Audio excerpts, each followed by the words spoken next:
Ngayon, pag-usapan natin yung rally. Sa ngayon, although I understand na may nilalabas na mga announcements, ako I have to verify. But yes, we've been hearing about an INC rally sometime this month. Hindi ko pa sure kung anong date yung mga yan. Iba-iba yung pinag-uusapan na dates.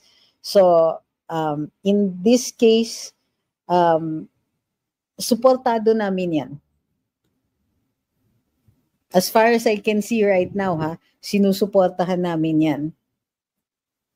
So, sinusuportahan ko ang kahit anong paninindigan, ang mga taong titindig kung lumalaban sila sa korupsyon. Pero yung totoong laban, hindi yung hinahaluan ng politika, hindi yung kontra korupsyon, pero dapat mag-resign si Inday.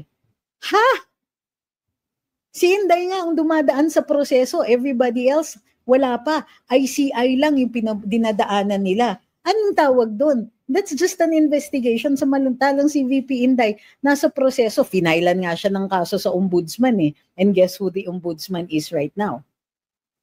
Attempt na tapatan nila. Katulad nung kabilang parlor, nag-announce tayo ng rally, nag-announce din sila ng rally para ma-dilute yung intentions natin at yung attendance natin.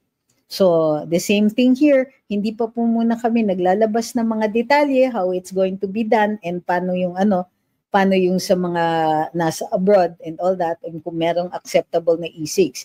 But for now, hashtag Tay Kami naman at paki-repost yung announcement that it will be launched at the Davao Fun Run.